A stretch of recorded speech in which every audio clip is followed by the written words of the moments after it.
This is Joshua Mignall and Tyler Eberhardt talking about how we can make deliveries and freight more sustainable. Urban freight expansion directly correlates to growing demands.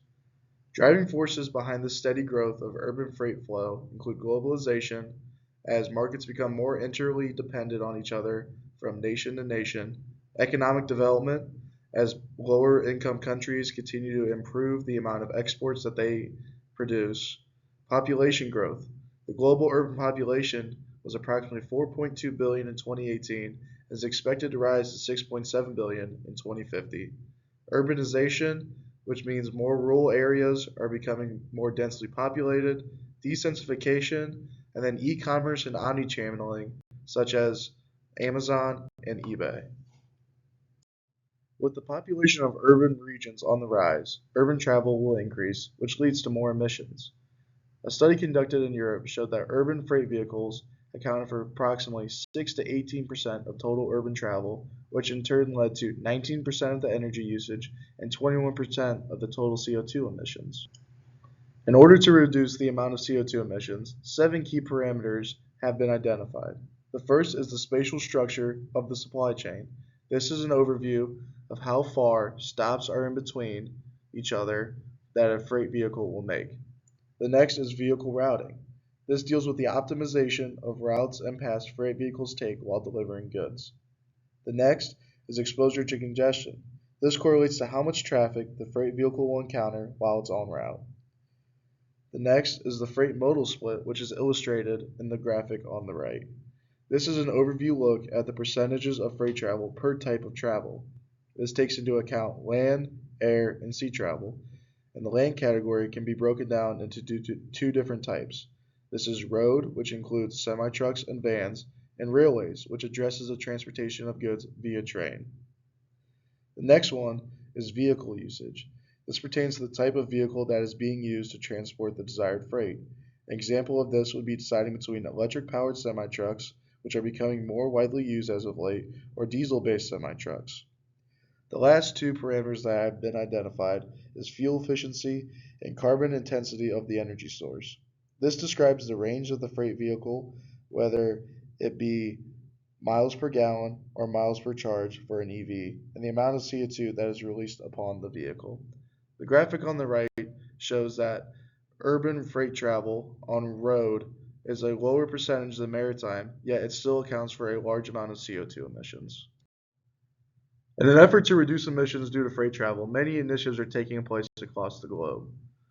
First one is Crown Estate, which takes place in an urban populated portion of England. The goal of this initiative is to reduce traffic movement by 25% in Regent Street, which is a popular freight travel destination and route. Goods are delivered to a warehouse some 14 miles outside of London. They are consolidated onto 2 fully loaded electric vehicles. This is done in an effort to reduce the amount of emissions that are taking place by limiting the amount of routes and stops to and from that the vehicles would take. Similarly to the Crown Estate initiative, recycling and freight consolidation initiatives are taking place. 70 businesses use this model in order to reduce the amount of emissions. This is done to reduce the amount of stops that are taking place, as well as reduce the amount of emissions that a vehicle will make by resulting in fewer trips with this congested area and less emissions. As seen in the graph on the right, this shows many stops located in an urban portion of England, and this shows the complexity of routes that may take place. This is important because it shows the importance of reducing the amount of emissions that a vehicle may take while stopped and traveling to and from. The diagram below illustrates how initiatives can be a multifaceted approach, such as developing new technologies, new environmental policies, training and education of the general public, a multimodal freight transportation portfolio, as well as strategic planning of routes. The diagram below illustrates other initiatives that are taking place in an effort to reduce emissions as a result of freight travel. The first one is loading rate. This means that we're going to load the freight faster onto vehicles and reduce the amount of time that's spent in idle. The next is the distance traveled. This means that we're going to lower the amount of distance between stops, which results in less emissions as a whole. The next is the means of transport. This is implementing electric vehicles to replace outdated and old diesel and gas-powered trucks. Next is responsible purchasing. This is encouraging companies to purchase these means of transport that are more suitable for reducing emissions. And one way we can start to improve the systems that we have is by taking a look at the already existing electric trains we have. We can use the better models that already exist and give us lots of very accurate data and information. Stuff like this can help us determine whether it's worth using and buying new electric trains now, or worth waiting till the ones we already have need to update. We can take a look at possibly putting in new power converters and anti-skid systems. These allow for better efficiency of the system overall and are extremely important there. And we could possibly install things like the new electric brakes, which allows for us to conserve energy that would normally be lost. While we brake, that power can then allow other trains to then help them get moving, allowing for what's usually a big loss to become a new gain. It allows for less traffic in the station, which is a big energy loss as well, and allows for greater sustainability in the overall system. We can even use more trains as that shifts the freight modal split better in our favor as a more efficient system. It also is more fuel efficient than a lot of other systems, making it a particularly nice choice to go with. We can start by switching from our current delivery vans to electric urban freight vehicles. Some examples of these include the Amazon delivery vans that are very common. If we take a look at even 2018's electric vehicles, they were still better for carbon emissions than the vehicles that are currently on the road now. Those vehicles could still save between 20 to 45% of the carbon emissions, and our vehicles now are much better than they were 6 years ago. On top of that, different kinds of charging methods are available depending on what's needed, though opportunity charging tends to be the most cost-effective. This allows for the vehicle routing to be very important as well, making sure that the stops are good, increasing the spatial structure and how efficient it is. We can also turn away from the inductive charging, as that will help save carbon as well by increasing the service lifetime, reducing the battery cost, and lessen the cost of the electricity, as these batteries tend to be where a lot of the concern for these vehicles comes from.